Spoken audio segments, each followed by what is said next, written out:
Hello and welcome back to the best thing you watched this week. We've got Chris from Movies and Munchies and me, Ruben from the Ruby Tuesday. Thank you so much for joining us on this live podcast that we've been doing weekly now for about 4 years, I guess thereabouts. Today we're going to be talking about the best things that we watch. We're also going to talk about the slightly not so best thing that we watched, or worst, depending on what it is. The thing that we watched together this week, Chris, is the best thing I watched this week. So I won't do that now, but I'm just saying, even though I've got stuff to talk about in the best thing I watched, the thing that we watched together is the best thing I watched. I hear you, because it was amazing. So, yeah. I'm very excited to talk about that with you. And obviously, as our format goes, we will talk to you guys in the comments, because that's kind of the highlight. It's wonderful to have a recurring crew of people that come and share what they've watched. Do let us know what you've watched. What was the best? What was the worst? What are you looking forward to? We try and get to as many comments as possible. But if you really want your question answered, don't forget you can support us and do like the super chats. And you guys support us so much already just by being here. And we value your time. So we hope you enjoy this time, you find it entertaining, because we certainly do love to shoot the shit of entertainment. And, yes. Chris and I have enjoyed spending time together, talking about movies, watching movies, doing podcasting. We have a Patreon called The Bearded Ones, where we do more stuff of the same. And we've got a small crew that have joined us there, which is great. Starts at £1, over 100 videos, which is, I think, I haven't seen a Patreon that is as cheap as ours. Just saying. Like, for like reviews and stuff with over 100, £1 gets you in there. And then if you want a higher tier so you can request for us to watch something, then there are options there as well. Yutaka is one of the highest tier members, and he continues to support us, which we're really thankful for. And a number of our other patrons, I think the names will come up at some point during the stream, just to acknowledge. I see them there right now. So thanks, you guys. It does mean the world to us. But we are here. It's Saturday, 4 p.m.-ish UK time, 8 a.m. Is it your 8 a.m.? Yeah. Yes? Yeah. Yeah. So good morning to everybody in that side of the world. Good afternoon to everybody this side of the world. So we see who's here in the comments? Yeah, let's do that. So let's see here. All right. Leo the Short Guy, party time. Hey there. Hey, Leo. Bunny Dojo, Rabbit Karen Bun Fun. Happy Saturday. Glad you're here. I saw a really demented doll with a bunny head. Oh, really? Yeah. Oh, you're going to have to send me that picture. No, it was Put in it the in movie. So you can watch the movie. Nice. Mad Titan, hey, hope you got some sleep. Hope you didn't have to go to work today, and hope that pizza is sitting well in your tummy from last night. Was Mad Titan in the stream? Yeah, it was like a 3 a.m. pizza. Who delivers three? No, he had to cook, because that's what we were talking about in the stream last night for the fight. Like in the U.S., there are some places, especially college towns, where they will just deliver all the time. And Mad Titan's in the UK. I was like, no, it's all shut down. I'm so sorry I wasn't there, guys. I had it tonight. I literally had the wrong day, so I was like happily sleeping. And Chris was like, "Where's Ruben?" Oh, man. Oh, Crochet Wild, listen, happy Saturday to you. I'm so glad you had fun last night with the watch along. That was great. I mean, it was a lot of entertaining. It was a lot of some stress at times too, and especially with people getting kicked out of Netflix, and the buffering and the pixelation and the just literally not loading. Oh my gosh. The Bunny Dojo, Rabbit K, and Bun Fun. I've just turned up my volume, so let me know if that is okay. Oh, cool. Okay. Yeah. See, that is the one thing with StreamYard, and I have asked them, sent messages to them to give us, as creators, that we can see while we're actually broadcasting, seeing the live levels. Otherwise, I have to go into settings, and it's a whole thing. And so, it's just disruptive. So anyway, good. Ruben, how was your sleep last night? Slept really well. Thank you. God damn it. I was so pissed when I woke up this morning. I saw Chris had messaged me. It's like, whale, like a stressful whale. I felt it in my head. Whale. And the reference to the whale is the emoji that we have for our messenger, which is just so random. That's why we've kept it. And I was like, crap. Oh, well, hey, just getting likes your new background. Yeah, this is a slow build. We're going to be changing it in the next couple of weeks. It's building up. I've got some new lighting coming, and yeah, so it's the idea is to make it look less cluttered but more professional. Hopefully you'll notice the camera is much more crisp, the picture clearer, focused. That Naruto sign there is from San Francisco, where I bought it with Chris in Japantown. I didn't see you get that. That's cool. Yeah, and it works really well. Lights up. Nice. Very happy. Right. Oh, yeah. God damn it. This is you're going to get a lot of... you're going to get a lot of that. Yeah, that's fair. That's fair. Who do you think's going to win the fight tonight, Ruben? I think I'm going to put all my money down on Jake Paul. Oh. See, even saying that, even though knowing, I'm like, no, I'm still putting my money on Tyson. Yeah, it just makes you sad, right? Oh, man. Oh, Crochet Wild, listen. Okay, so watched seasons 1 and 2 of The Diplomat. Nice. I love that. Yeah, it's such a good one. Harold and the Purple Crayon. 3 out of 5. I'm actually surprised at that at that score. Yeah, I haven't seen it, so I can't. It was more of just a it got zero marketing. And Three Musketeers though. Oh, I love that one. Oliver Platt in that one is just so sarcastic and Deadpool and Wolverine. Predestination. Such a good film. I'd give that a 5. Yeah. I don't know. Ethan Hawke and that one just came on. It's like just came to Netflix just a little while ago, right? I think maybe that one is. Give it a 5. Yeah. I think I was thinking about The Illusionist. Yeah. No. Oh, okay.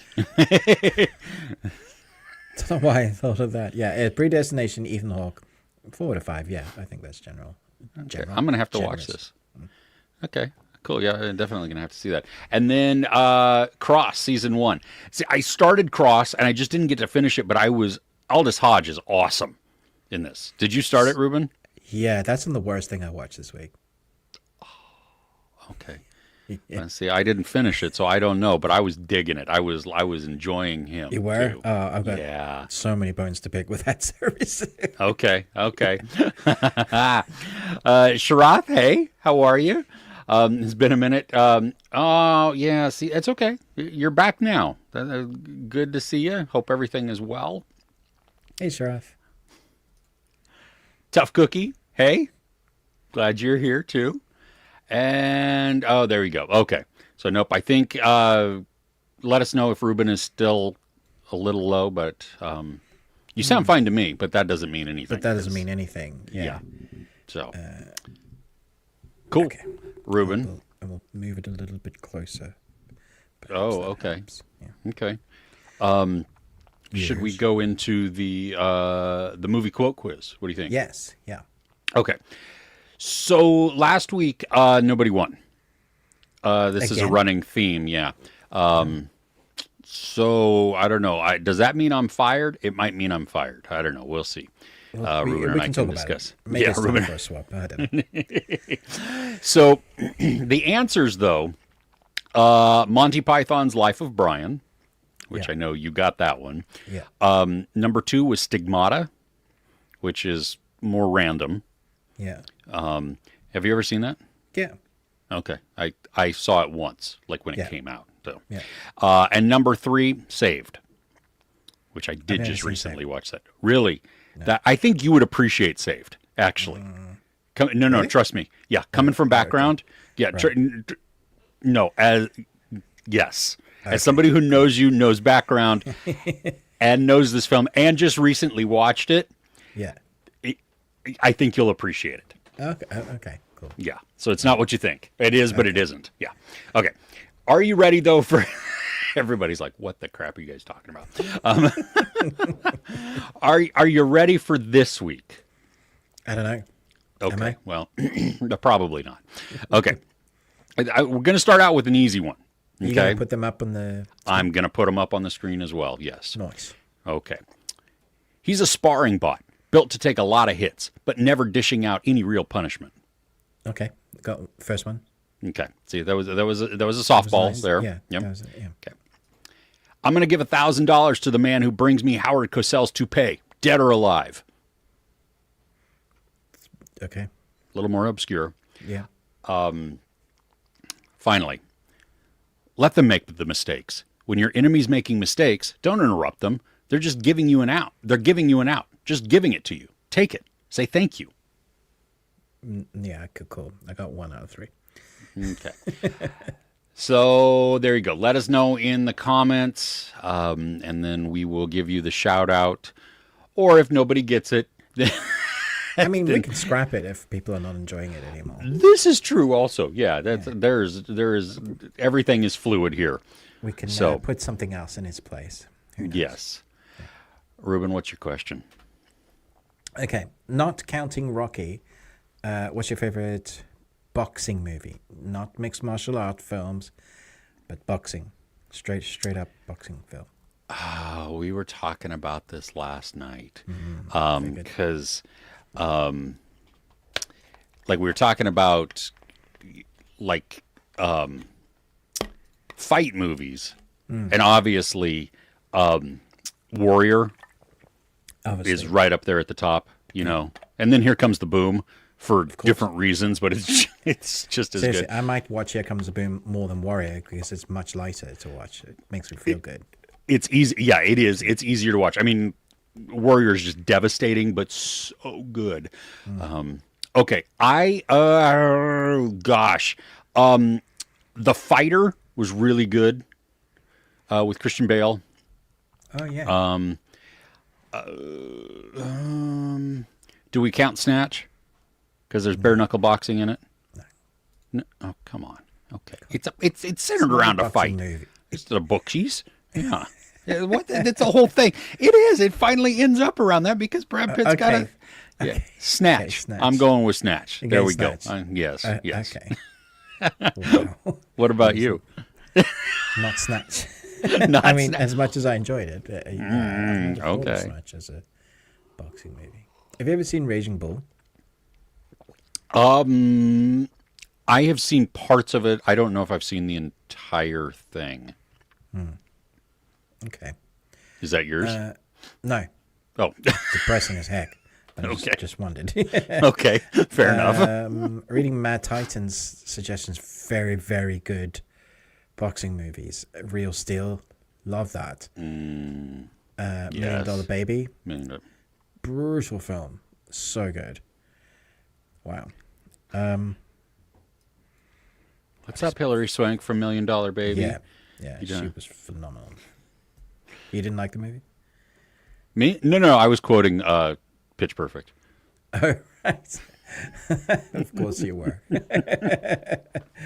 Okay, so Because why not? yeah, because why not? Probably Creed. I think the first Creed is very, very good. Yeah, it's like it takes the best of the Rocky franchise, and it honored it. It had Sly in it. There was a passing of the baton, sort of a mentoring from his character. But my word, is he good in that film? What's his face? Michael B. Jordan. Michael B. Jordan. He was phenomenal. Yeah, probably that film. Okay. Cool. Well, how about everybody else? What do you think? Anybody outside? I mean, Mad Titan's given us 2. Yep. No, we can come back to that also. Okay, we'll come back to it. Ruben, you want to go first on your? I don't know how many things you have. Oh yeah, okay, I can go first. Okay. Okay, so my first is a film that dropped this week on Netflix. It stars Lacey Chabert, Katie Maxon Greer, Dustin Milligan, Lauren Holly, Joe Lo Trulugulio, you'll know him from the 9-9, Chriselle Stoos, who's ever Craig Robinson, who I don't really find funny. So this film isn't good, but I enjoyed it immensely. It's called Hot Frosty. I knew it. I knew it. This film was so surprising. The synopsis or the story is basically a snowman comes to life, and it's a snowman. Literally, there were two snowmen that you would think of the traditional snowmen, and then a half chiseled man in snow that someone obviously was doing some sort of artwork. A scarf gets put around him and said, "You need it more," and he comes alive and he remembers who put the scarf around and instantly kind of falls in love with this girl. And so we have this magical thinking. Put all your logical thoughts aside to this. It's the snowman come alive, yeah, and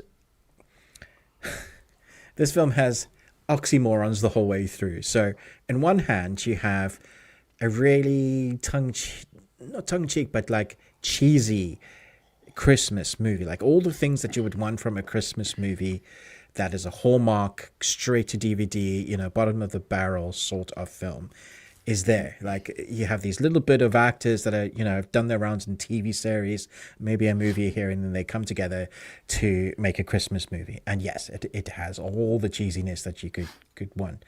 Surprisingly, there were a few times that I laughed out loud. Probably not when they really wanted me to. So there's that character that I said is the funny Chabert guy. Oh.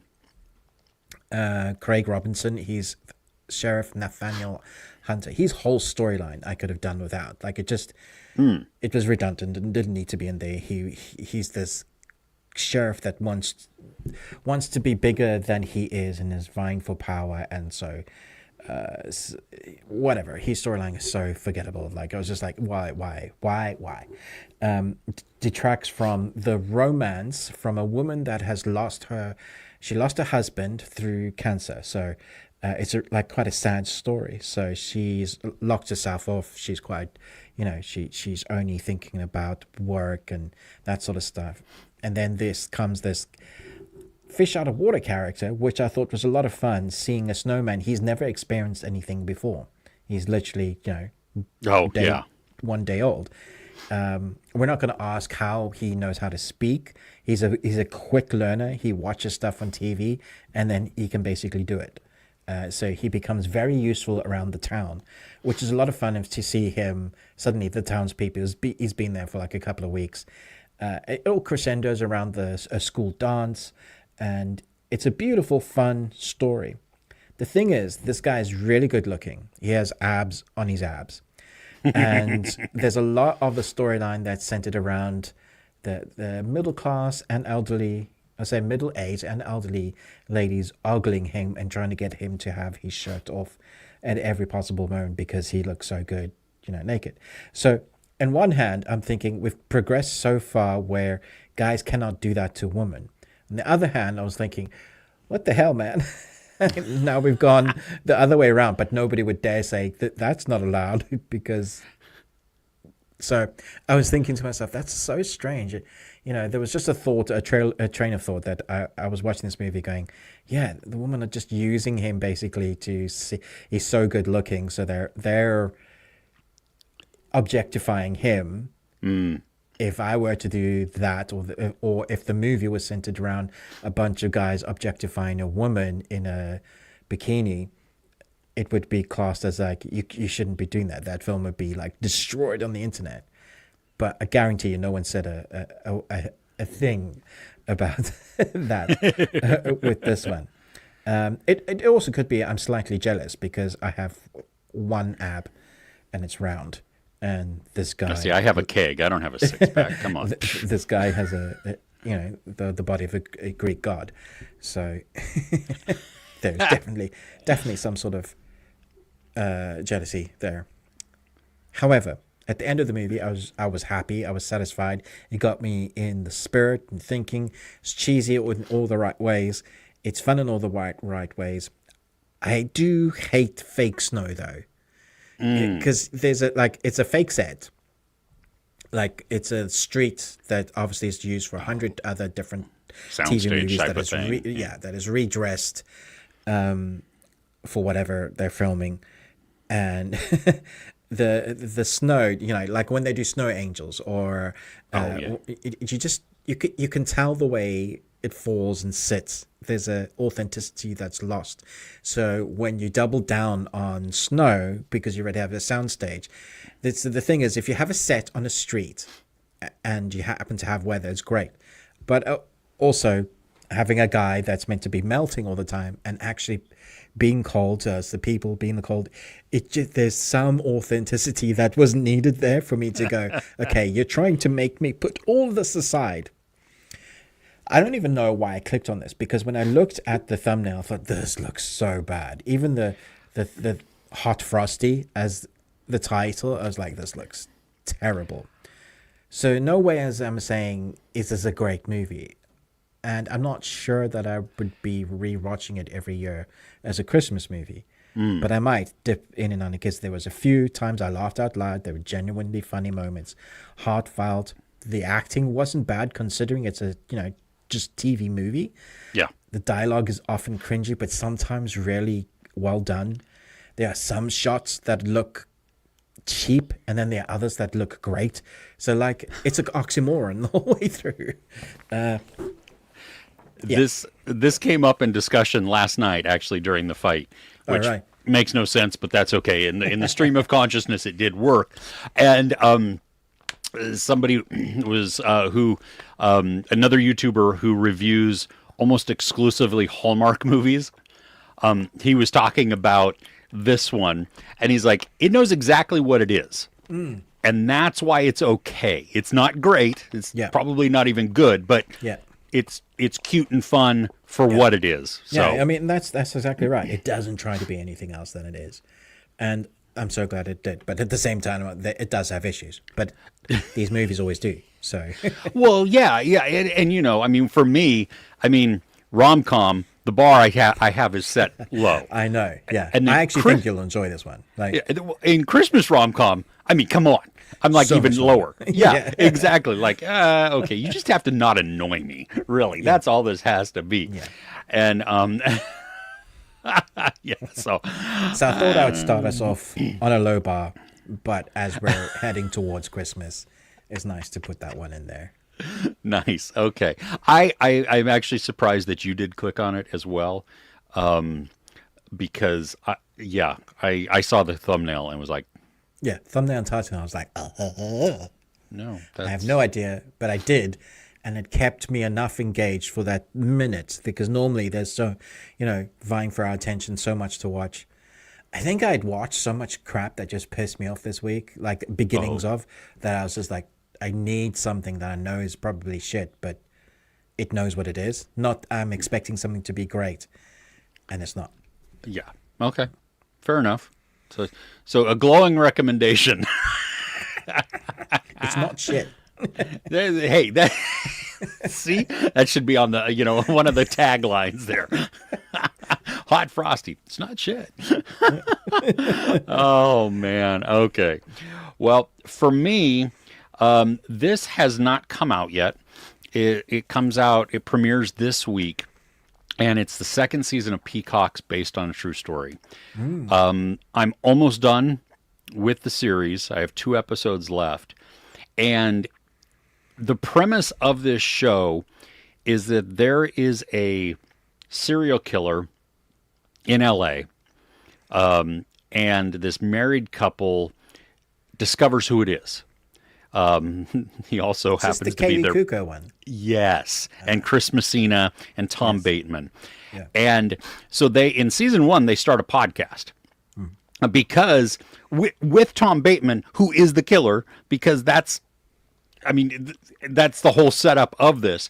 And so he is, he's integral to their podcast. Now, this is a little bit later, and relationships are a little different. Tom Bateman is bettering himself, and so there's commentary on just the whole true crime area. You know what I mean? The whole that inner sphere of the zeitgeist, that is obsessed with true crime and how it affects, and then how you deal with, on a separate note, it's how you deal with emotions, how you deal with stress, friendships, even because Kaylee Cuoco, they've had their baby now. She was pregnant in season 1, and now they've had their baby, but now she's struggling with new mom, connecting with people. She can't, her friends have older kids. This is still wildly violent. The show surprises me every single time, because when I think Peacock, I initially think like NBC, broadcast television. And this is not broadcast television. I mean, this is like, they cuss, they kill, they have sex, it's an adult comedy, and I am loving the second season because it's a different angle, but we don't know exactly why yet. There's some new characters that come in also, which are a lot of fun. But I think one of the thing that continues to make this show work so well is the dynamic between Kaylee Cuoco and Chris Messina, Kaylee Cuoco and Tom Bateman, and then Chris Messina and Tom Bateman, and then them with the sister of Kaylee Cuoco in this. And so it's so dysfunctional and yet hilarious at times, especially with the new mindset that Tom Bateman's character has taken on for this season. Are they half-an-hour episodes? They're 30 to 40. Yeah. Okay. I mean, quick. It goes by really quick. Super easy to binge. I laugh quite a bit. Okay. I also am like just riveted to it. You know what I mean? I'm like glued to the screen because of all of those dynamics that are going back and forth. I think some of it becomes a little, it's predictable. You know what I mean? But it's not predictable in that way where it's like, oh gosh, this is ruining everything, because some of the intrigue is a little bit of the mystery, but more so it's the relationship drama and just the dark humor that's inserted all the way through. Okay. Yeah, I've been wanting to get to this. I tell you what, Peacock is kind of knocking it out of the park at the moment, because the Jackal? serial, the Jackal was so good. I've seen some ridiculous comments on both of our reviews for that, like just absolute people just being people, I guess. Absolute people being people, I guess, should be my quote for that. There you go. Yes. Yeah. But I'm impressed. So I've been wanting to get that. It sounds like I should put this higher on the list. Yeah, definitely. You want to, especially if we came to season 1 late. Like it had already been out and we were just looking for something new and clicked on it and we're like hooked. Yeah. I don't even think we got out of bed that weekend. I think we literally just binged through the whole thing because it was just so much fun and so unexpected. And so, if you liked season 1, you're going to really like season 2. It kind of reminds me a little bit of that Murder Mindfully series on Netflix. It has that dark humor but totally different storylines and everything there. So, okay. Great. Yeah. I can't see that many comments yet. People aren't that active. Maybe they're coming out. So should we just carry on? Yeah. And talk about our next things? Yeah. We'll come back to Mad Titan's question. Yeah. Okay, so last night, Kay and I were flicking through, our many streaming services. And eventually she was like, we really just need to choose. She was like, what about that one? I was like, cool. I've never seen that. Don't think I've even heard of it. It's a 2011 film. We found this streaming on Amazon Prime in the UK. It's called The Awakening. and stars Rebecca Hall, Dominic West, Imelda Staunton, which was so funny. She plays Maud Hill, and she's absolutely like very similar to her character in Harry Potter. yeah, in Harry She's Potter. Umbridge. Yeah. Yeah, Umbridge. Yeah, she is a matron, of a boarding school. So I laughed when I saw this, although this was 2011. Okay, so this in 1921, England is overwhelmed by the loss and grief of World War One. A hoax exposer, Florence Cathcart, visits a boarding school to explain sightings of a child ghost. So this film starts off with her basically exposing a particular, basically people that take people for a ride for their money, saying they'll connect them with their loved ones, that kind of stuff. Very similar to actually Insidious. You have this couple that go around. Oh yeah, proving or disproving, and so far she hasn't found anything that's anything remotely true. She has gadgets of the time, so she's got these weird like magnets that show like it drops in temperature. She has strings and a bell to if anybody like kicks it. So a lot of the gadgets are to catch the humans who are mimicking the ghosts. She has like powder that they run over that when you put a light over it, like black light powder sort of thing, so they can nice that kind of thing. But she also has like drops in temperature gauges, but all that fit the narrative for a 1921 movie. I was very surprised by this because it has a good heart of a story. This woman is broken from the loss of her husband, and she seems like she is desperately trying to find proof of an afterlife, and it's always so sad when she disproves it. Like she's every time she disproves it, she's like, damn it, there is nothing out there. Yeah, so it's just making her sadder. So she's quite well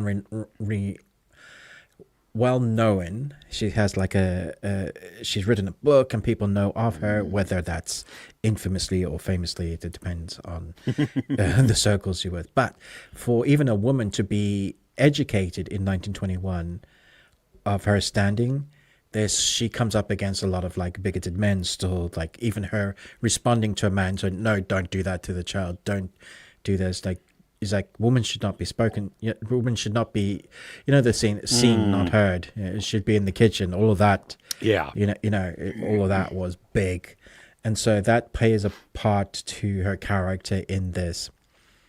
There's a bit of a love romance. It's just filmed really well.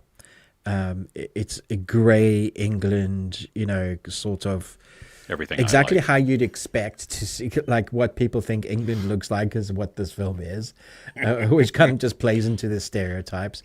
But it's the investigation, the Sherlock Holmes / supernatural element that works well. I guessed immediately, annoyingly, one of the main twists. Were you right? And you were right with it? And I was right. but there's another twist that is part of the storyline that I didn't see coming at all. And I don't think anybody going into this will see. So okay. I guess it's like you might guess this thing, but you won't understand what the full usage of the fruition of the story was.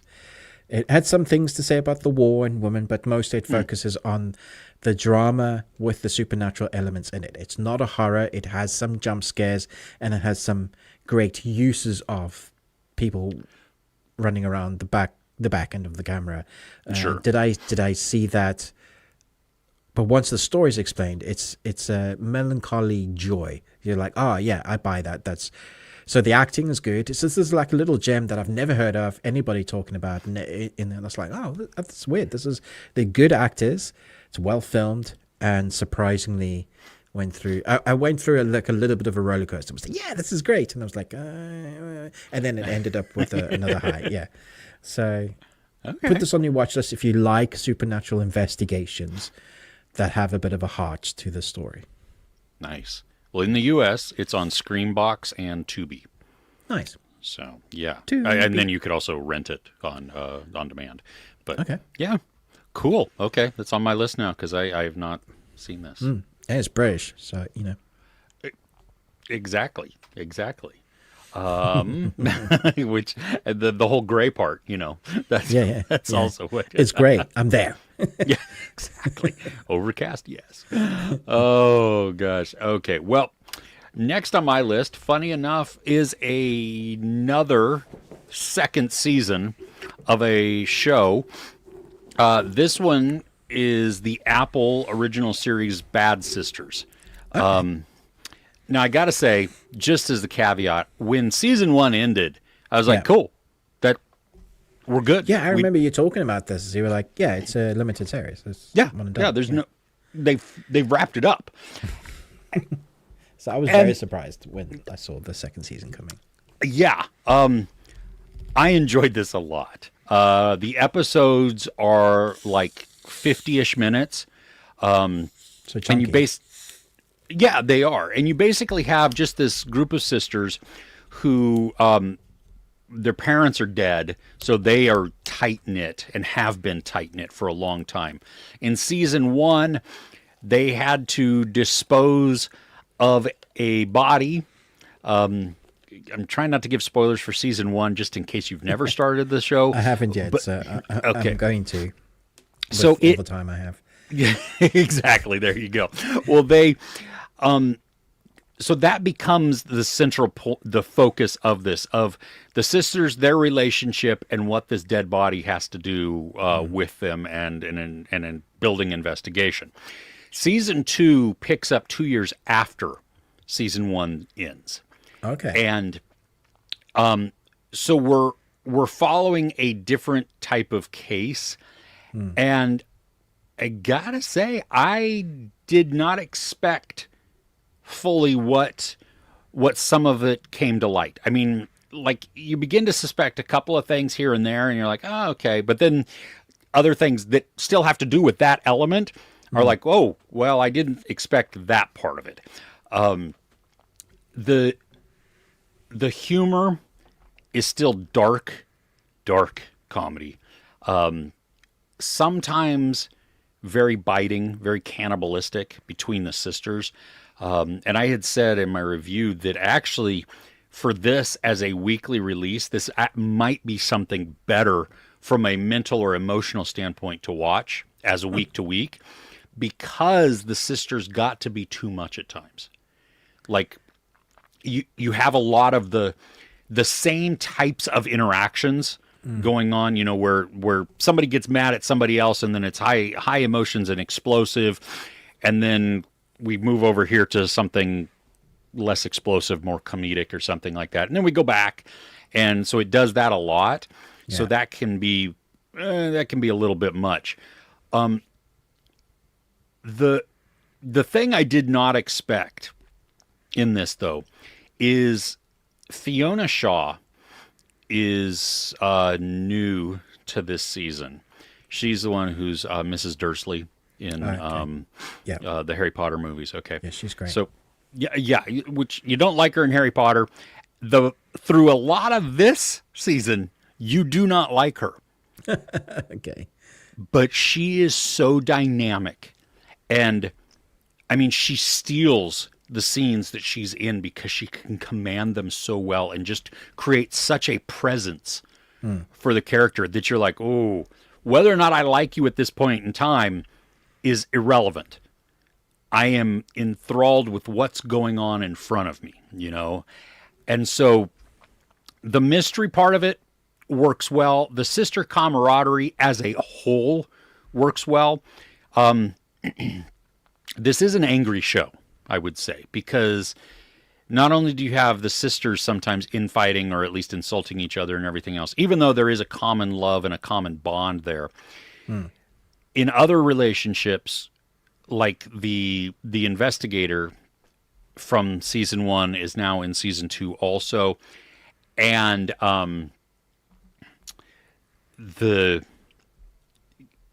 he is very mean to his new partner, like incessantly mean and rude and cutting, and it's his own issues, and so like that. That's just no going in. It's kind of an angry show, Okay. but the comedy and everything else, I think, outweighs it as a whole.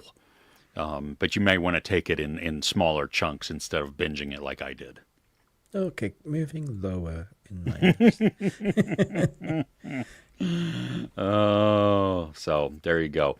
Yeah. You want to go to the chat? Sure. Because I saw some cool things here.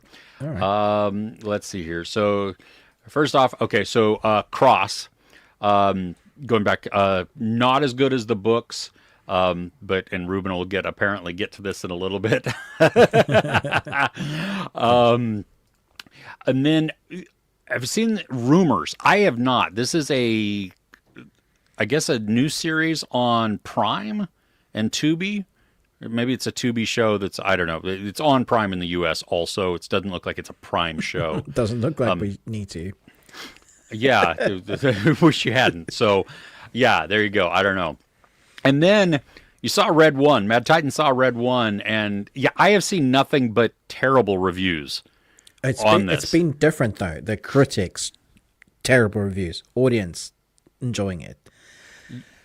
Which is It's exactly what I expected for this movie. It's a holiday blockbuster family film that you can watch and forget about. That's all yeah, they it's tried just to be, I escape, think. right? Yeah. Yeah. The thing that worried me was some of the things like, it felt kind of flat or didn't know where it was trying to go. And that worried me just because I want charisma Right. between the act. Yeah, because we have a lot of big blockbuster Christmas movies that are good. Yeah, well, and it also just a lot of the movies together. I mean, because, we saw the trailer, one of the movies we went to, and I was not impressed by that movie at all. Nothing in that movie said, this is 250 million worth of your time. No. Okay. Yeah, it reminded me of just several of those flops that the big budget flops that Netflix had done. I actually thought it was a Netflix film, but it's not, apparently. No, it's, theatrical release, so yeah. I actually looked up Netflix release date for Red Runner. I thought it was Netflix that went to cinema, and I was like, oh, it isn't? It isn't. Yeah. So, because I thought they had bought The Rock. Yeah, but I guess well, maybe they just rented him. Oh. Live Loud Explore. We're glad that you are. Just sitting out, hanging, listening. Rebecca Hall going back to The Awakening. Awesome. Yeah, she's great. Yeah, great actress. Older movie, but The Gift with Jason Bateman. Yeah, I've just seen this pop up on Netflix, actually, in the UK. Yeah. It's been a while since I've seen this, because this is also Joel Edgerton, right? Really interesting film. Yeah, it is. I want... Gift. With Rebecca Hall as well. Yeah. Yeah, and Joel Edgerton. And I remember enjoying this, but it's been a while since. But just that relationship was uncomfortable. Yeah. Like the dynamic between them. Yeah.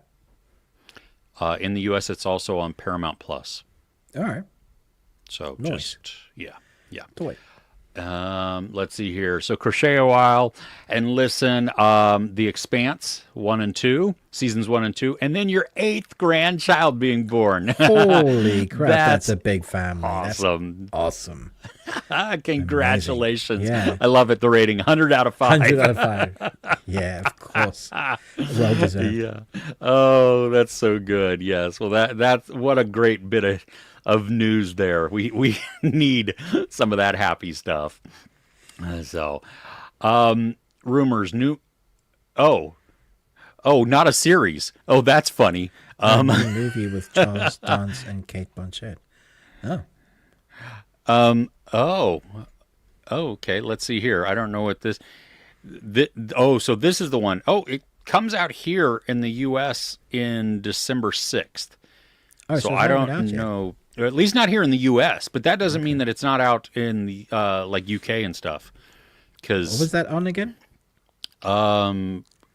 Theater, I think. Yeah. I don't think that's what it's. Yeah, I don't know why I'm asking. Matt Titan says, "I wish I hadn't." Yeah, like that Yeah. seems like it's not worth my time. Yeah. Yeah, there you go. Oh gosh. Okay. Yeah. So yeah, Joel, the villain, in that. Mode choosing smart move, Ruben. Choosing rest over the fight. Man, after seeing, because I went back and watched some of the highlights and stuff, and I was like, man, I wish I was there for the female fight because that looked epic. But watching Jake and Tyson fight just made me sad. I was just like, this should never have happened. Yeah. No, it shouldn't. Live Loud Explore loves Kate Blanchett. I think she's a phenomenal actress. Oh. Even if the film she's in is not particularly good, she's always great. Yeah. And okay, so a great question. How come in the UK you guys get movies at different times than in the States? We often ask that too. This is a question we often ask because sometimes it's months apart. And a lot of the time it's more so the US gets it. Yeah. And delayed. It's mostly the UK get it months later. Yeah. Which is terrible because a lot of the time it's also on horror movies, thrillers, or like mysteries. Yeah, that can have a big spoilers. Yeah. Yeah.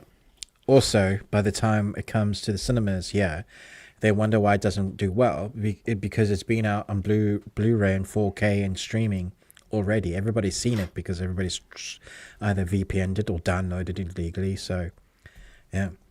Yeah. Yep. Okay. Ruben is still going to disagree because he's not going to go back to it. But disclaimer, done. Loved it. I loved it too. It had its issues, especially the first episode. I thought the first episode was very trying to get through. It was working on my patience there. Ruben tapped out, not going back. I respect that. I might, but like I can't to say when. Yeah. Yeah. No. I get that. Now that it's all out though, just binging it too is much preferable. Better. Yeah. And it's the ending. I think that, and this is why, I mean, you have to, if you start it, you need to finish it because if you don't, you literally are getting portions of a story and it's not going to be nearly as satisfying. And I know that some of it is just like, oh, well, I don't want to watch this. And well, okay. But then like erase your brain from it, reformat. Exactly. Oh my gosh. Okay. So you guys got Paddington 3 last week. Yeah. It's like old news. That's what, I saw somebody do a review on YouTube or at least they were something. And I'm like, what? How is it? Yeah, I thought it was so weird. I was like, this is definitely something like USA would review. Like, I'm sure Austin or, one of those guys. I'm not sure you would have reviewed it because I don't know if you particularly like them. I love the first and the second one. Okay. I have some hesitations going in because they replaced characters too. So okay, yeah, but I like when they do that. But yeah. Love Paddington. Paddington's great. Yeah, very very weird. Parental control. Yeah, it's not a parental. It's a distribution rights type of weird thing. Yeah, but definitely spoilers. Different companies. Like for the UK, we have different PR companies that deal with the same thing. Yeah, it's just Yeah, you would think that it would be, especially for movies and in the world we live in, with all of the digital access, that it would behoove everybody to have a universal release date. But that's not how they do it. No. Mode, from what we've heard, yes. Yeah, I mean, we love the first season. Yes, and from what everybody's saying, season 3 is awesome. Yeah, so it kind of makes me excited to watch 2 and 3. It does, me too. So we will see. Of course, everybody could be wrong. True. True. Yeah.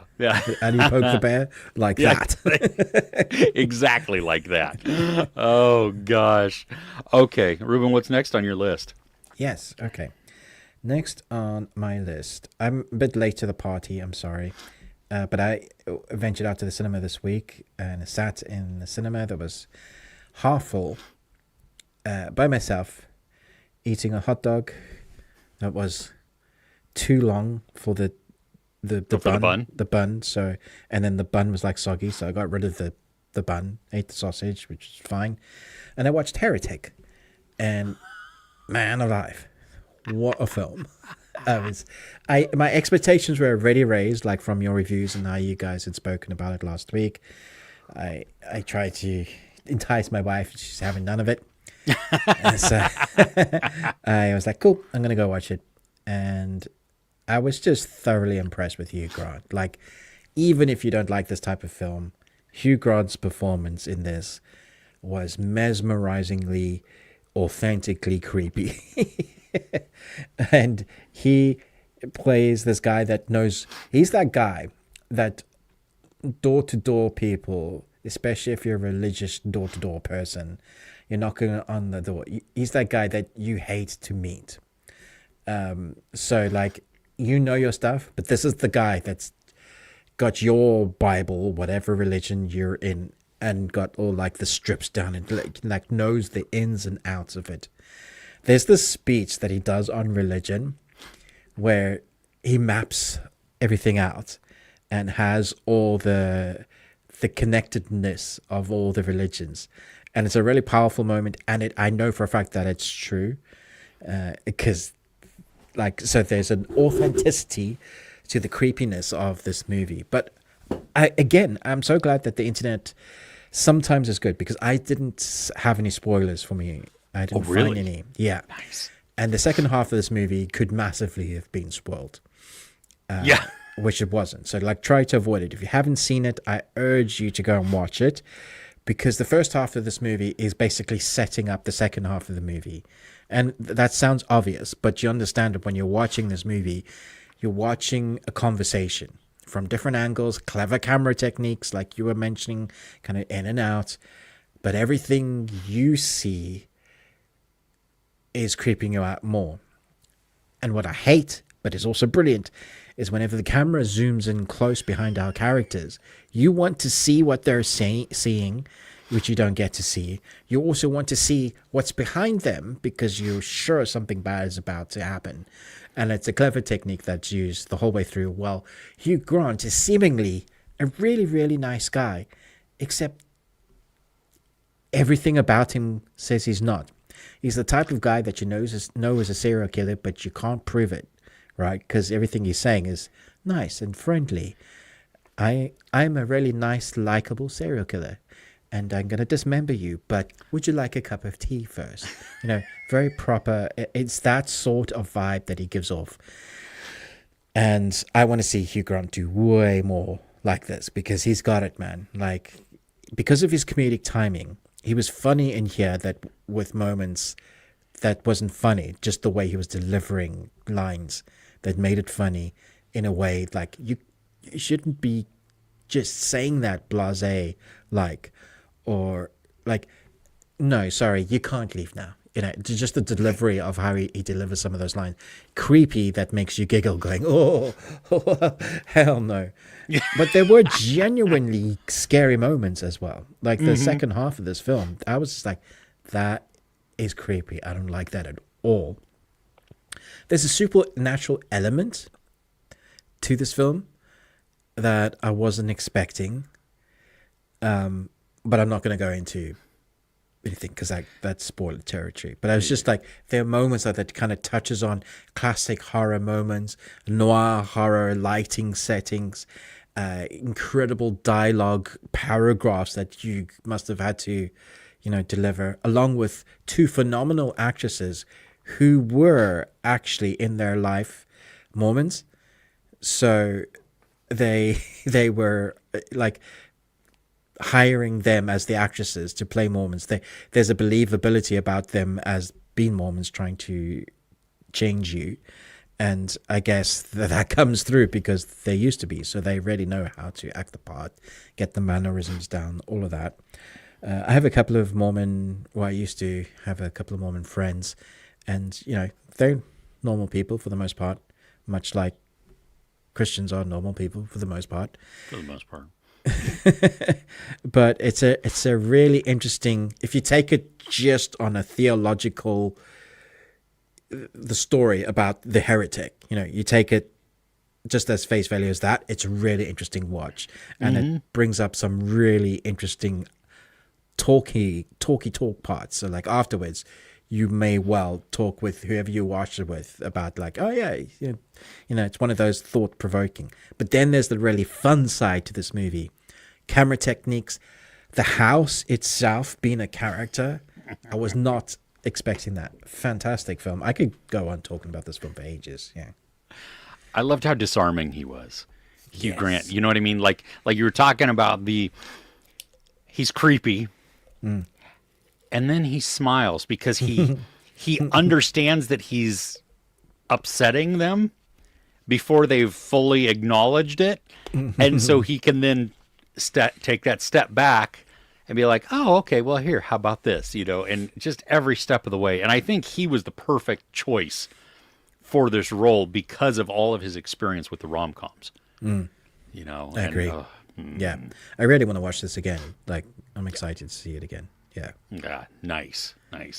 Okay, for me, I don't actually have anything else of the best. Okay. But I can go into the worst if you want. It's not let me really finish, the worst. Oh, do you have something else? My best. Okay, and then, wow. And then we'll do the worst. Okay. Again, I'm just catching up. I watched The Diplomat season 2 with my wife. Oh, nice. We made the mistake of starting the first episode, forgot how much we loved The Diplomat, and we finished it very quickly. I think 2 nights we were done. Nice.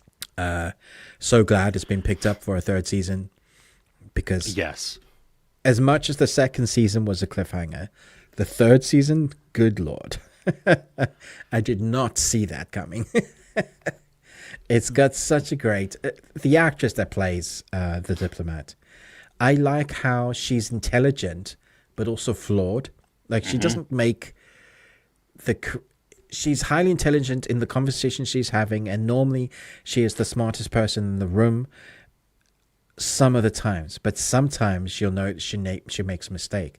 And seeing her have to learn from that as well in like high stakes, because when you make a mistake in this particular career, it has massive effects, as we've seen, which is kind of the impetus for the whole storyline of the 2nd season. Someone does something, and the effects of that have worldwide repercussions. Sometimes for good. This one, not so much. This is like bad, but makes for riveting TV. So definitely reminds me of like a mishmash bits of The West Wing, and then other more like political series. I'm trying to think of. There was the TV series, the News. That was very similar. I think written by the guys that did the Aaron West Wing. Sorkin. Yes, Yeah, Aaron Sorkin. Newsroom. Newsroom. Very, very good as well. Like, but what I like about this that's different from The West Wing is that the drama works well in between the political stuff, because the characters feel so real. They feel like people. I love seeing The Diplomat where she's got to change. Like, there's a scene where she gets off the plane and she's got to get changed. She just drops trowel there, and then her bodyguards are like, "Whoa, okay, let's she's doing this, she's getting changed."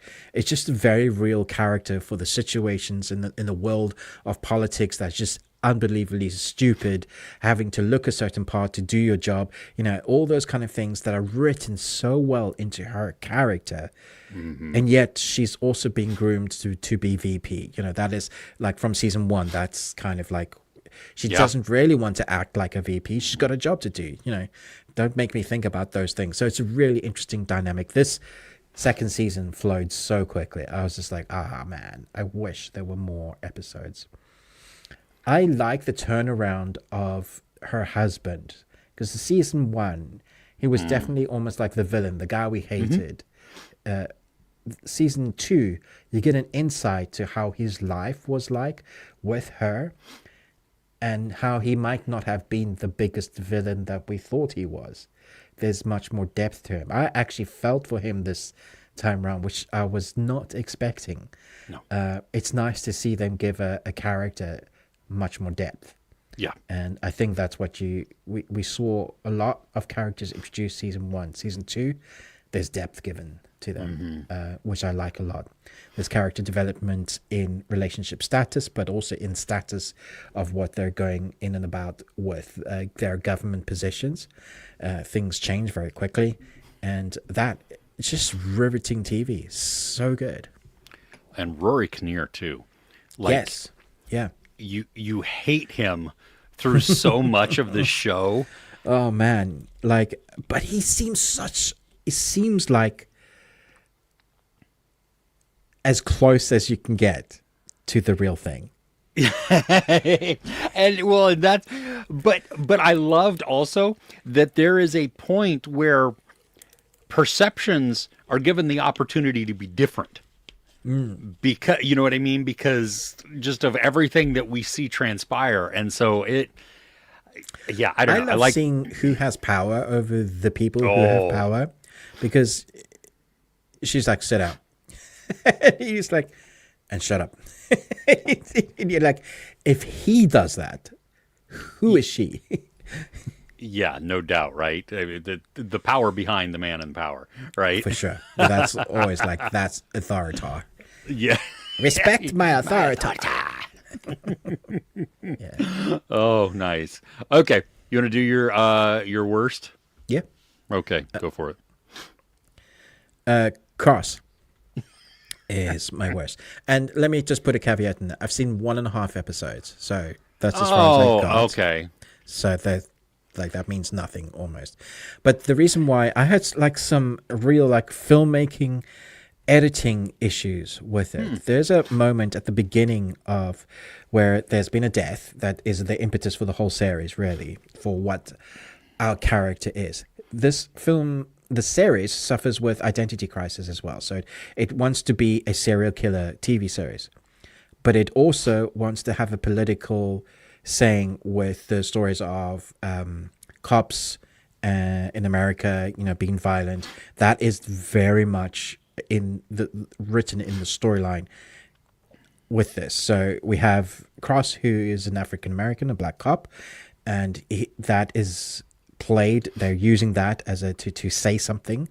And then we have the storyline that I think everybody wants to know about, the sort of serial killer storyline that is overarching throughout. I believe this is the thing. They also give away who that guy is right at the beginning, which I thought was a disappointment. I think they should have kept that a mystery.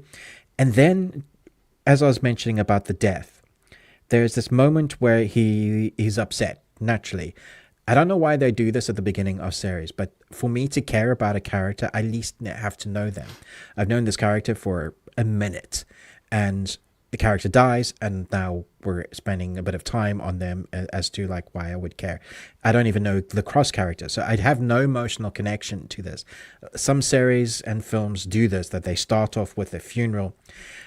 If you go back and watch episode 1 and you get to the bit where our character dies, there's a funeral cue that isn't cut out properly, because the next scene sounded like it absolutely needed to be a cue. It's right there. He's upset. He's crying. He's with the body. And there's this cue of sound that goes into like a funeral march. You'll hear it. You'll know exactly what it is. But that scene isn't edited in to be the funeral. The funeral comes later. So it feels like it hasn't been edited correctly, which is a really weird thing to say for a professional TV series. So go back and check it out. You'll see what I'm saying. There are moments like this where I go, that's weird. The character of Cross himself, I think, is a phenomenal actor. I love his character. I think I've read a couple of the books, but there's a vast difference between our detective character and the dad character. and there's another part of the storyline that bleeds into the drama of his family life. And again, I'm saying, I don't know your family yet, but you're spending a lot of time on making me trying to care for these characters that I don't know about yet. It just feels like it's been fitted into in a weird jigsaw way. So I'm sure that I'm going to feel about it by episode 4, but you got to grip your people who's watching before then. You've got to give them a reason to really enjoy, to get stuck in, to want to come back, so that when you are world building, you're like, okay, now I know why you're spending time. So I was just like, I watched the first episode. It's like, oof, I don't think I'm going to enjoy this. And I tried again with Kay, my partner, and I was like, no, I can't. Maybe that was just the frame of mind I was in, because I loved some of the actors. I like the guy who plays Cross. I like the idea of the storyline. I like the guy, the actor who plays the bad guy in this. Like, he's got some menace to him. So I want to know the story. I want to see it. But I was surprised that you were really into this, actually, Chris. Yeah, like I I disagree a lot. Okay. Like, I didn't want a funeral at the beginning, and I'm glad we didn't get that, because I understand. Yeah, he's sad. Cool, that makes sense. We know that, I mean, No, I didn't want the funeral. The cue being there was weird. Oh, see, it didn't even signal to me a funeral. But like, showing his family, especially towards the beginning and those interactions, I think it shows the damage that he's experienced. Because you watch him not be as patient with his kids at certain times, but then also ultra loving, because now he's trying to balance mom and dad role together while still grieving and having to do his job. And, which I'm sure, and I'm only 2 episodes through. Okay. But from this, we get to see all of the interactions, like an incredible amount of depth being given to who he is as a person, what he thinks, what makes him tick, why he does what he does, his motivations, also his values. I mean, the family portion of this is why it's huge. And you get to see not only his relationship with his children, but then his mom, his partner that he came up in the through the academy, and now they're detective partners. I mean, even sitting at like a dinner party, and like you said, the political type of jabs back and forth, and ideological type of things with, like, all cops are bad, or how can you justify this, or how can you justify being a cop and a black man, and I think real questions in there.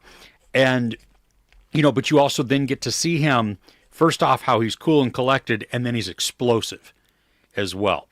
From the killer perspective, initially I was disappointed also that they showed who it was, because I was like, really? But when I think about Luther, almost always, we are shown who the killer is at the beginning, and then it becomes the pursuit, and it's the matching of minds. What I mean? It's kind of like Sherlock and Moriarty, going at it. I can see that. The battle of wits type of thing, of who can outsmart who and who can get away with it, because you obviously have a villain who has a very high opinion of themselves. I mean, they're, cocky, self-assured, and I mean... But I get the feeling that the villain is highly intelligent. Yeah. Well, yeah, no, I mean, that goes into it also. That he's, you know what I mean? But that also makes him cocky. Yes. Which could be the downfall, that hubris there. Yeah. Or maybe it continues on and it drives him around. Yeah, you bring up some really good points, actually. So, I don't know. I'm going to continue on with it. Yeah. I think I might, because I normally love, like, this is my wheelhouse. This is the stuff I normally love. So, American cop drama, detective, serial killer, like, yes. which for me is like all of Which those is things except the American, normally not yours. Yeah. British, and then all that. Yes. Yeah. Exactly. Yeah. So I don't know. Well, yeah, we'll have to see because definitely enjoying it. And if you go back, I mean, it'll be an interesting conversation because if it doesn't get any better for you, or it gets worse, and you know, or maybe it gets worse we'll for me. Touch base next week. We'll get to watch more of it. See how much we've watched and whether we've enjoyed it. Yeah. Okay. So what was the worst thing you watched this week? It wasn't the worst, but it was not. It was like mixed. The movie is called Emilia Perez on Netflix. Oh yeah, okay. And it's got the one that I had seen the most like buzz around was what's her name? Selena Gomez. Yeah, the singer actress. Yeah. Yeah, exactly. And so she's not in it as much. She is not the main character in this by any means. Really, that's hilarious. Yeah. If I'd watched it, I would go in thinking I'd be seeing Selena Gomez. That's what, from all of the buzz and stuff and the publicity and everything beforehand, that's who I thought was the lead. Is she not the lead? Is it not about her? No. That's hilarious. Okay. No. It is really a story of, which is, it's going to piss some people off. I know. But you have a cartel leader who wants to change their life so that they can be more just live authentically. The cartel leader hires a lawyer played by Zoe Saldana and who then has to be like the in-between, the go-between, because, I mean, obviously the cartel leader needs to remain untouchable for so much of this, because not only just out of rivalry, but also law enforcement or anything else. Yeah. The music in this is enveloping. It's because, like, think Tick, Tick, Boom, Rent. Is it a musical? It is a musical. Yeah. Oh, okay. Like even In the Heights, where you have dialogue going on, and then a song just naturally begins to play within. So the transition is good? Yeah, it is. I mean, and the songs are different too. That's the other thing, that some of them, it's like more of a spoken word or a rap. Some of them are just like beautiful melodies. Some of them are like heartbreaking, just wavering of the voice, as the song is being sung. Zoe Saldana, I had not seen her sing before. She has, yeah, she does. And she's got two performances, I had talked about them in my review, that I thought were outstanding. And one of them, I mean, they're both different. One of them is a lot of choreography also, and so you have beautiful camera work flowing, and it's like a long take, singing, not just singing from her, but then choreography from the entire cast. There's also one where it's a dueling duet between her and a doctor sitting across a desk. Oh. And the words are so powerful. It is just, sounds my gosh. Good, actually. Yeah. It's great. Carla Sofia Gascon, who plays Emilia Perez, the lead role, it's her story, and she is also phenomenal. I mean, her singing is great. She's the one that has like this wavering to it, this. Is it based on a true story? Emotion. I don't think so. I think it's just fiction. Yeah, that's fine. I think it's fiction. So you take the individual performances, awesome. The singing, the melodies, everything. Even the story at its core, gripping. Yeah. But it's told in a messy way. And that's where it faltered a lot for me, where we then, what starts off very strong becomes something that doesn't exactly know what it is. Yeah. Like, it doesn't know, am I going to be a social commentary But if I'm going to be a social commentary, how much am I actually going to focus on it? And then I'm going to also split my social commentary because I could go two different routes here, at least two different routes. There's also love story and emotional story, but how much of that am I actually going to dive into? And so what happens is a lot of this becomes surface level. Yeah. And then questionably, I don't know really why it devolves into like an action piece at the end. What? And yeah. And from an emotional standpoint, I thought you were going to say. Yeah. From the emotional standpoint, it makes sense. I mean, the emotional part of this, the execution was just kind of like, I don't know. What so, the action? Like the action itself was fine. It was just the inclusion of it when, I don't know, it becomes, they had like this core story. Yeah. And then they said, well, we also want to do this, this, and this. And then they're like, well, we don't have enough time to do all that. Well, we have to do all of that. Okay, so we're going to devote just a little bit of time to each of these things. And then you don't get to execute each of them well. Exactly, yeah. So you can still see the tragedy of the story. The emotion is in there, especially from an intellectual standpoint. I mean, you get what's going on. You know what I mean? Yeah. And you can make leaps and assumptions and inferences and everything like that and be right with these. So it's not even that. It's just, it doesn't get the time devoted to each of these little offshoots of the story, which become the story. So, if you wanted to, if you wanted to watch half of the movie, you would be good. Like, because you get some of the great performances. If you, like, when you get to the point where Zoe Saldana is doing she's in a red velvet suit with a t-shirt on underneath. When she's doing that song, singing and dancing and everything, if you end after that, well, you still won't get the story.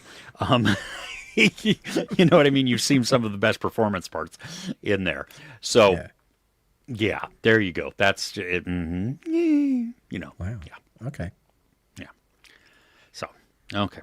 Should we go to the chat? Yeah. Get some people in there. Let's so we can catch back up. Let's see here. Okay, going back to From, where Moded asked about is From worth watching. Tough Cookie, Son and I watch From together and then discuss the episode. That's cool. That's a lot of fun awesome. When you can you do that breakdown like that. Bunny Dojo also agrees. From is great. Crochet While and Listen is loving the Diplomat as well. Yeah. Okay, so in Cross, the bad cop drama stuff isn't in the books like that. Oh, okay. That's interesting. Yeah. Yeah. Okay, so that's them modernizing the story and pulling in some relevant. Yeah, I thought it was different. Like, I'm pretty sure I've read a couple. So. Okay. Oh, hey, I only just finished the Diplomat season 1. Had to. No, perfect. That makes sense. That's good. Fine. Yeah, I mean, we do spoilers, we normally do say so. Yeah. Yeah. We try and give a good warning there, but yeah. Oh, yeah. They usually don't do spoilers. Yeah, good to know. Yeah, so we will give the heads up because we hate having things spoiled for us. Naket. Hi, Naket. That was just hi. This is really creepy. Yes, very much so. Look behind you, Naket. There might be somebody there. Oh, that's even worse. Okay. All right. Oh my gosh. Let's see here. Bad Monkey series. Oh, I did not finish it. I was halfway through. Did you watch this, Ruben? Vince Vaughn on Apple, Bad Monkey? No. I started, and I was like, this is exactly what I think it's going to be. Yeah, the rinse and repeat and Vince Vaughn became too much for me. I can handle Vince Vaughn like that much. In that, like in a contained movie, I can handle it.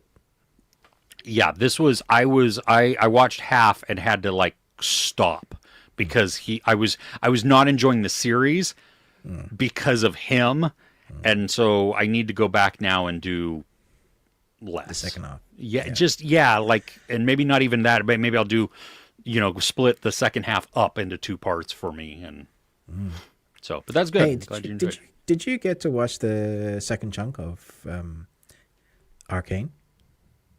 I watched Act 2. Yes, I didn't do the review on it, but yes. Good still God. good? Still good. I'm like, I saw a story online that was talking about how this season Arcane doesn't really know what it's trying to do, and the story's getting muddled down. I disagree. Now I don't know where the last 3 episodes are going, and I don't have those early, so I can't even see them. But Act 2, no spoilers here. It is devastating in ways, but it's also so was Act 1. even more so. And these ones also, I think you see coming too. That's the other thing, that it's not even like this is a shock type of thing. It's like, oh my gosh, they're going to do that. I don't want, no, stop. Okay, you did it. And it is, I mean, the animation, even Act 2 opens with a song, and it's kind of recapping a little bit, even though it's not. It's building from what had come in Act 1. And the animation's all black and white. Oh, and just they're so brave with what they do, don't they? Oh they my gosh. They don't just stick to one style. They go for art. And that's what I feel like I'm watching. Like, it's brutal, honesty, emotional, but art. Well, in the song that's playing over it, because the soundtrack is a large part of the show also, and this song is intentional because it's talking about painting things blue, and so you then watch this black and white animation start to be covered in different areas with blue for Jinx. Yeah, and it was great, but there are some huge growth moments in this, and we only have 3 episodes left. And it's like, I'm worried that it's going to be devastating it will be. Like, that we talked off air, I think there's only like kind of 2 ways they can go, really, I think. And either way is going to suck. Exactly. Yeah. And I think I know the way that they're going to go, but either way, I don't like it. I mean, I like it from an emotional storytelling standpoint, but from a character investment standpoint, I don't like that. So yeah, I see a lot of the political machinations still working. And did you watched Act 1, right, of season 2? Seen Act 1, yeah. Okay.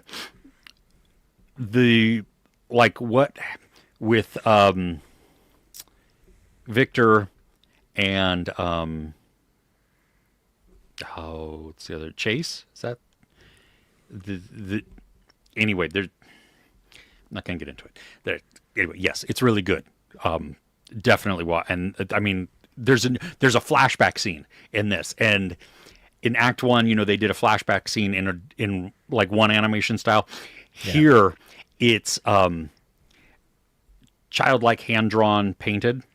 Okay. Beautiful. So good. So good. Yeah, they I remember, like, we had Spider-Man come out, and the animated one, and they did this emotional scene with like the different emotions with literally the colors of the palette in Spider-Man.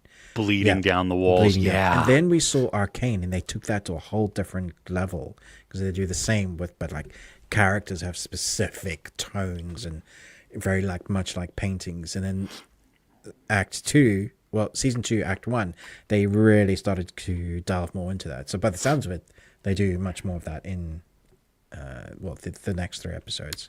Yeah, they're playing with so many different animation styles.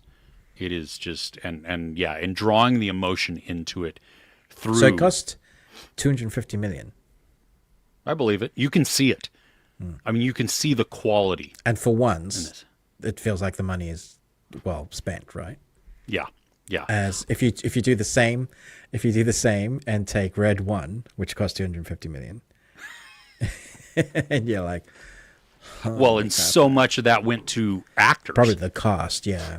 Yeah. So The Rock and Captain America. Yeah. And yeah.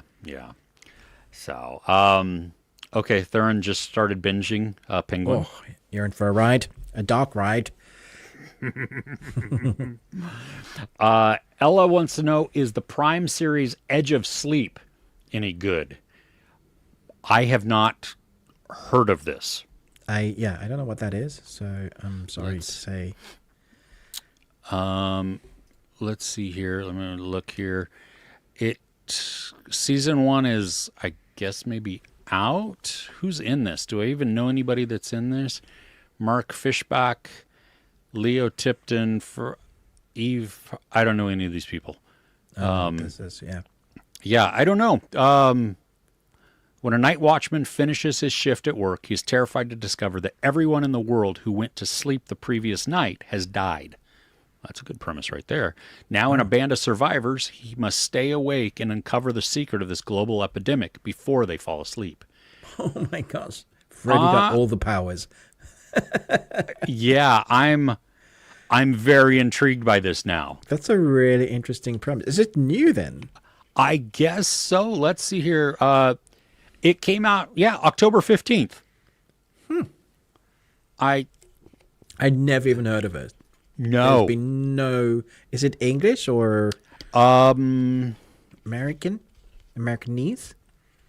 UK, I think, maybe. I don't know. Yeah, hard to tell. It's All right. Well, thanks, Ella James. You've put on a really good series. Recommendation. Yeah, it's based Come on a back podcast. next week. We'll have We at least probably watched will. the first episode. Yeah, exactly. Oh gosh. Okay. Thoughts on Cobra Kai final season part 2? I didn't watch. Honestly, It has episodes and there's some kids in it. people were saying though that it's good. That which, I don't know what that's in comparison to. Yeah, because I didn't think like the first part was particularly great. So It was very cheesy. It's lost a lot of steam. Yeah. Yeah, so I don't know. And then we've got the finale coming next year. So And the movie, right? yeah, see, and that's where I'm a little confused. I don't know, is part 3 the movie, or is it part 3 and then the movie? I don't know. I don't know either. I know there is a Karate Kid movie coming out as well. Yes. With Daniel LaRusso. Yeah. Speaking of last night at the fight, because it is Netflix, and so they did their own self-promotion type of things. But William Zabka and Ralph Macchio were in the crowd together. That was cool. Yeah, that was cool. Did you also see the Squid Game people? the Squid Game people sat in the audience? Yeah. Just sat there. Yeah, just wrong, right? Because it's so fitting, too. I mean, it's great. It's perfect marketing. Yeah. Yeah, watching people pummel each other because... Oh, let's see. Okay. Tough Cookie's also watching Arcane Season 2. Yeah, I've never played the game either. So I'm only... My lore is what they have told me in the series. And I'm there. Mad Titan, congratulations on being part of the Patreon group. Thanks for joining us. Oh, nice. Rock on. Outstanding. Okay, so The Edge of Sleep is a novel by Willie Black, Jake Emanuel, and Jason Gurley. I don't know any of those people, but I am intrigued by the premise. So, all right. The things we're looking forward to? Well, let's talk about the thing we watched together, Chris. Thank you. That's the best thing I watched this week. Let's talk about that. Okay. Finally, Chris and I got to watch The Wild Robot, which is an animated film that's just come out here in the UK. It's currently at cinemas. But in the US of A, I believe it's on streaming already. And in cinema still. And in cinema still. Okay, cool. So that's good. I would highly suggest watching this at cinema if you can. Because it's big, like an animation film should be. It's a wild ride, not to you go, no, it's a wild ride. I didn't mean that. I just meant that it's a really fun film, but has great emotional depth. And themes that you probably won't expect to have in it. The theme of what is a family in this is spectacular. That sometimes you don't choose your family, but when the people in your life may not be related to blood that become family that you choose, those are the people that you stick around with and live your life with. It's a beautiful story. And then there's the theme of what it is to be a parent, both mother and father. We have a robot who's a fish out of water in the wild, who sleeps to learn the language of the wild, wakes up and accidentally becomes a parent to a duck. And so we have a growing family that is robot, a duck, and Thing. Is that what? Not Think. Thing? What? Think. Think. Think the fox, who I love. We have some great voice actors.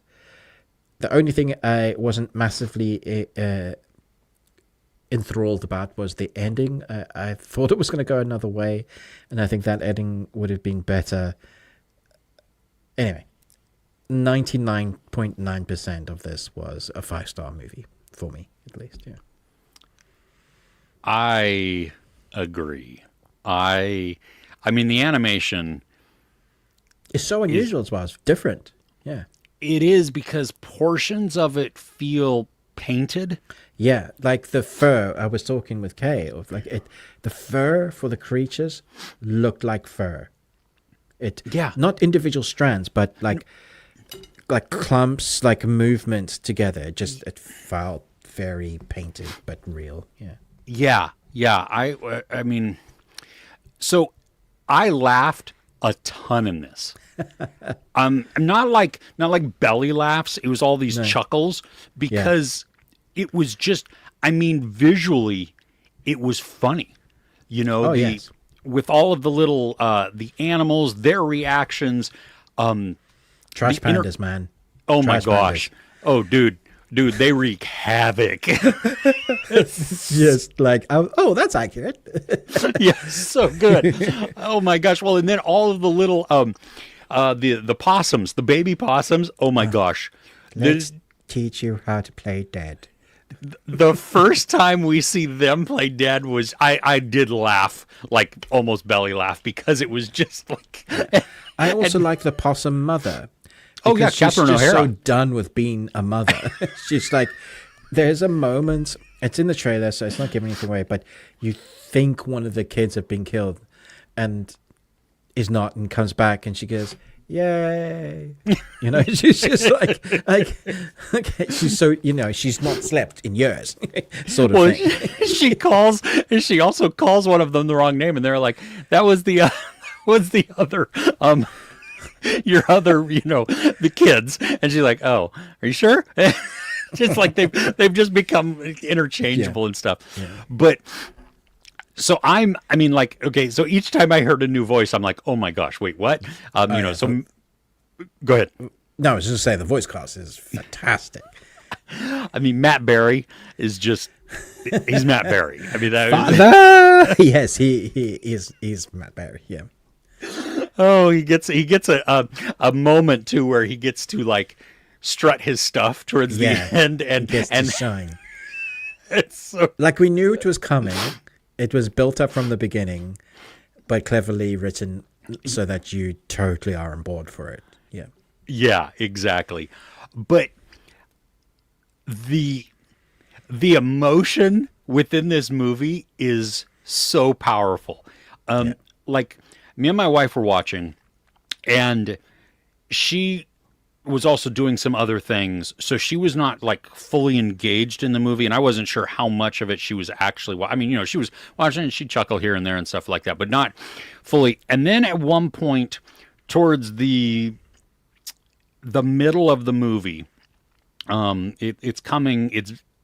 it's not really the climax because it's before that, but it's an emotional climax of this pouring. It's what everything at the beginning of the film has been building towards. And I look over, her glasses are off and she's wiping her eyes and she's sniffling and everything. I mean, just, it has hit her as a mom. Very real. Yeah. Yeah, exactly. And I was like, wow, I didn't even know you were paying attention like that. But okay. Because it is. I mean, it's a gut punch. It is really, it's a palpable emotion that comes from this movie that I don't think you expect. I mean, I expected it to be cute. I expected it to be sweet, touching, but the story of raising and then letting go is, I mean, any parent. You rarely get it if you're a parent. Yeah. Yeah, exactly. Yeah. But even if you're not, I mean, just the stories of friendship and family together, bonding. I mean, like, I really liked the duck story, but I was so sad and upset for the fox. Like, there's a side to this story that kind of creeps in that, like, without going into spoilers, his background is sad. And so the inclusion of him into this family unit was beautiful. Especially the transition that we watch play out. Yeah. Across the story, you know what I mean? Because even gets some of these key moments that are very short lines, and yet they're like, oh my gosh, exactly. Oh, so the end. What like vaguely, what part of it was? Did you? Okay, yeah. So we get to the end, and a character has said that I'm going to go to a certain place, but I'll probably come back. And so it leaves us going, oh, okay, so there's some. But then there's another character that goes to that character, and they kind of see each other. And I was just like, it's weird to show this character in that circumstance, because that's not the feeling of what I got, what they were going to do there. Yeah, it's really hard not to talk about without doing spoilers. But I just thought maybe that we were going to either have that character that's gone away to come back and literally, fade out on the shot of that character arriving back and everybody happy, and that would have been nice. But for our main protagonist to go see the other main protagonist in a place that didn't really have much to do except for a sequence like we've had before already. Yeah, it was just it was a weird way for it to go, I thought. Yeah. I think for me it would have logically gotten in the way had one returned, because how? You know? Like I wouldn't be able to wrap my head around that part of it, whereas the other part, to me at least logically, I can reconcile with. I thought, oh my gosh, I thought our character was going to have a conversation with the creators, and they would have gone, okay. Oh, here you go. Here you go. You know something so much more. You're different. We're going to let you go and be that. Yeah. Yeah. So I can see that.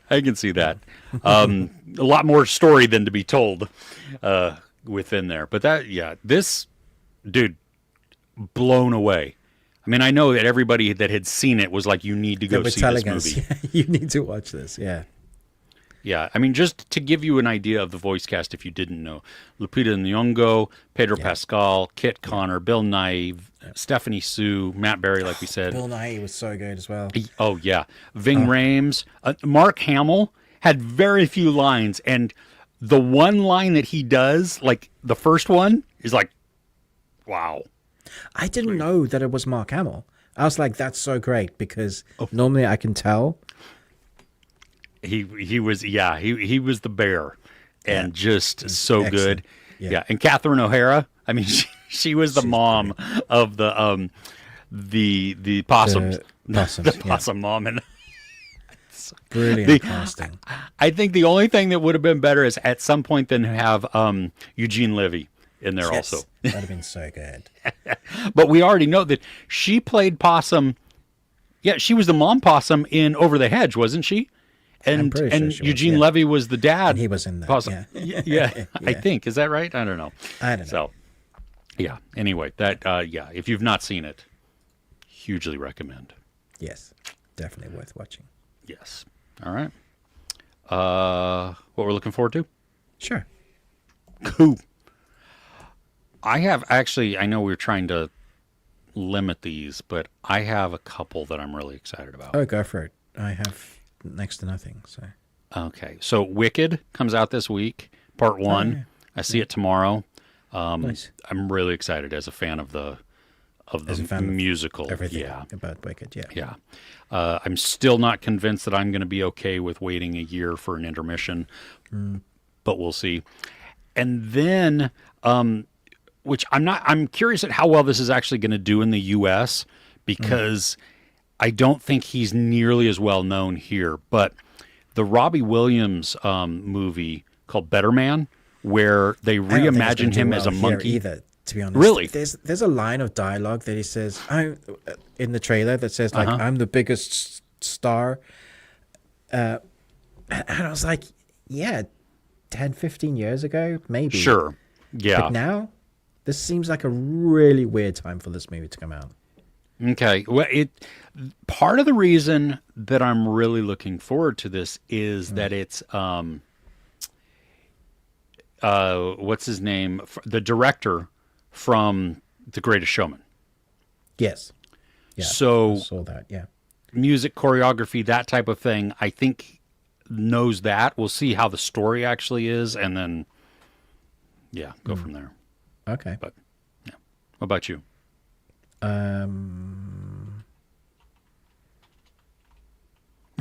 Really? Oh, this is going to be a bad week for you. The Empress, perhaps. I'm pretty sure I watched the first season and I reviewed that and enjoyed it. Okay. That the season 2 is coming out. So that's cool. You're not looking for Gladiator 2? Or is that already out for you guys? No, that's out. Yeah. Comes out here this week, so yeah. Oh, okay. Cool. I see it also this week. Are you seeing that? Yeah. I have a screening for it. Yes and no.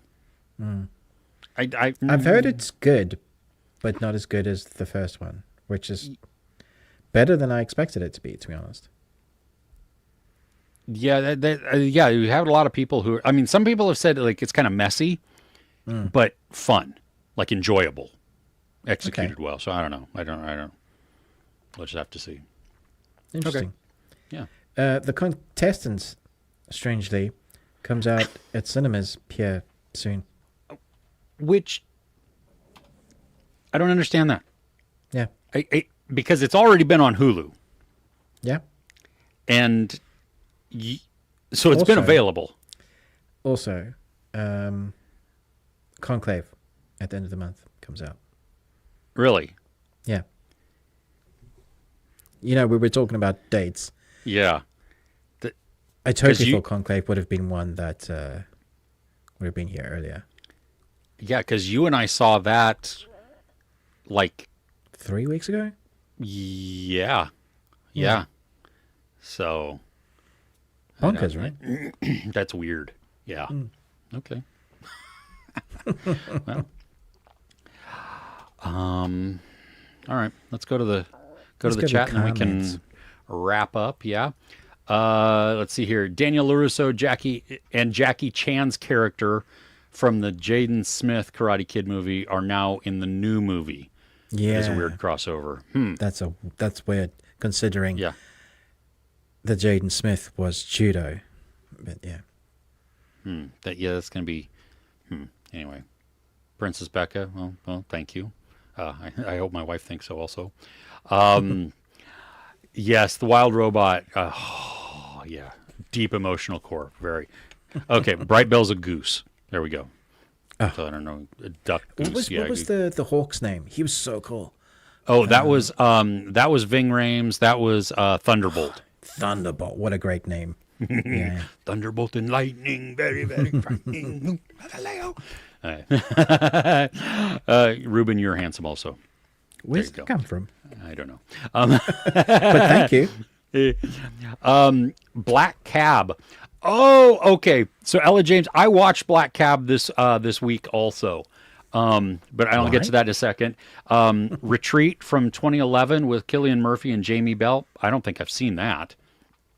But Two Black great Cab. games there. Black Cab's on Shudder, and it has Nick Frost in it. Okay. And that's why I watched it. Nick Frost is unsettling and creepy and wonderful in this. Huh.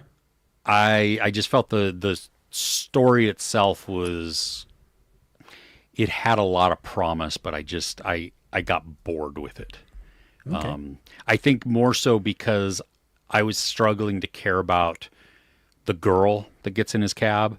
I mean, her boyfriend, fiance dude, he's a douche. So I didn't care at him. I mean, I wanted all the bad things to happen to him. Yeah. But Nick Frost, I mean, if you like Nick Frost, which I like Nick Frost, he was good in this because he's again, that disarmingly creepy. He's more creepy than disarming, but he's still got a little bit of that charm sneaking through there. But then also the snark, and also the at a turns on a dime. So, I think I have seen The Retreat. Yeah, Jamie Bell, Cillian Murphy, Tandy Newton. Okay. Yep. Okay, Mad Titan agrees with you on Wild Robot in the ending. Huh. Okay. Yeah. and then as a Brit, or at least lives in the UK, cannot stand Robbie Williams. So come on, help me shop. Or Bette Midler. That's funny. Oh, The Landman. I've not heard of this movie or show. I don't know. Let's see here. Billy Bob 17th. Thornton, John Hamm. Is that the one we're talking about? Yeah. Oh, it's written by Taylor Sheridan, or created by Taylor Sheridan, so it's right in his wheelhouse. Modern day tale of fortune seeking in the world of West Texas oil rigs. It's a series, 10-episode series. It's one of those. No, Paramount. Yeah, horses, oil tycoons with horses, Dallas tycoons with horses, modern day guys, oil tycoons, mafia. That's Paramount Plus now, and Star Trek. And Star Trek. Yeah. Demi Moore's in this too. Wow. Good cast. Yeah. So, okay. All right. Might be Cool. worth watch. Yeah. Thanks for that heads up, Crochet. I asked my wife because I've been watching the second season of the Tulsa King. Yes. I was like, hey, should we watch the Tulsa King? Like, are you enjoying this much? She's like, no. She said, you enjoy that. So she obviously doesn't like it like I do. And then you told me something today that ruined the series for me. I know. I'm sorry. Dude. Yeah, I know. It ruined it for me. That's why I needed to ruin it for you, because I love the show. I think it's I'm now going to awesome. go rooting for my wife because I haven't told her yet. There you go. Yeah. The Madness. Oh my gosh, yes. So I had this on my list for next week anyway, but then I watched the trailer yesterday. I love Coleman Domingo. I think he is spectacular. And this series looks intense. Is it Netflix horror? series, Thriller? a thriller, crime Thriller. Yeah, and Spanish? no, American. Okay. Yeah, Coleman Domingo. You'll recognize him. I know the name. Yeah. Yeah, he's awesome, and I think it's like he is a like a news presenter, but he's black, and so he's mixed up or put into a position that makes it look like he is a killer or responsible for somebody's death, and then it becomes him, the chase and him trying to figure it out, and a little bit of what was that movie with Bruce Willis? It was a remake, like a Charles Bronson, The Mechanic or something like that. Death Warrant. maybe that where his wife dies or something like that, and so he Death just Wish. is like Death Wish. Okay, yeah, and he becomes like the killer type of thing, like just gonna take it all out. It gives me little vibes of this where you have an everyman who is put into an extraordinary situation, and so then has to do extraordinary things This that sounds are great. This is definitely my type of series. Oh, I am. Yeah, when I watched I saw Coleman Domingo and I was like, yes, okay, I want to see this. And then I watched the trailer and I was like, oh, damn, yes, I sorry. absolutely am watching this. That's awesome. I just want to shout out Crochet a while and listen. So good in our Discord at putting like everything that's coming out, next year, this year, TV series, movies. Our Discord is the Bearded Ones or something. Is that the one? Yeah, that's one. Yeah, that's one of the. Yeah, that is what it is, and then it's got some. Yeah, Yeah, it's got like everything. Yeah, and there's a few of us there now that are letting us know. I'll just put like random photos on there as well because, yeah. So thanks, Crochet Marlison. Like here again, letting us know what we've missed out with. yeah, absolutely. Well, in Armor is a Sly Stallone and Jason Patrick, which Jason Patrick, like I hadn't seen him in forever and a day. He I've was seen in him since Speed 2. Terrifier 3. He is her dad who gives her the drawing. Yeah. Okay. Yeah, did not recognize him at all. No. Yeah, I want to watch that again. That was so fun. Maybe your wife will watch. Kay's going to say no again. Oh my gosh, Chris, you just got done with work since 3:30. Yeah. Keeping you up at night. Sorry for that, but hey, some of those fights were awesome. Oh, is Chris there? Yeah, Fantastic. Chris had joined last night, and it was great. Yeah, but good Lord. Yeah, that was I was sleeping, Chris. Both Chris. Yes. Oh, yeah. Okay, yeah. Nick Frost was the whole movie. I mean, yeah, he's I love him. And it was weird to watch him too because he hadn't lost the weight yet. Like yes. he was still the big boy. Talking about it, dude can do martial arts as weighty. If you've not seen Into the Badlands, he's flipping great in like season 2 and 3 of Into the Band, and he's got to do some proper martial arts there. And it reminds me a little bit of Sammo Wong, how you pronounce his name. He's like the guy that used to fight alongside Jackie Chan in a bunch of like cop action movies. Bigger dude, but flipping heck, moved as like far quicker than he had any right to. I certainly could never do that, So yeah, Nick Frost, man. Fried gold. Right there. I don't know why I put an accent on there, a southern accent. That was weird. Got a pretty mouth. I do have a purty mouth. All right, everybody. Well, I think we're good. We're done. Gonna wrap up.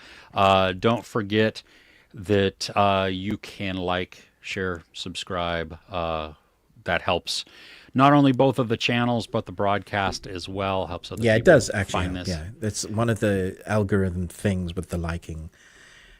For some reason. So yeah, just if you don't mind, if you can do that, we would appreciate it. Only if you liked it. If you didn't, Thumbs down. You can. Yeah, well, yeah, absolutely.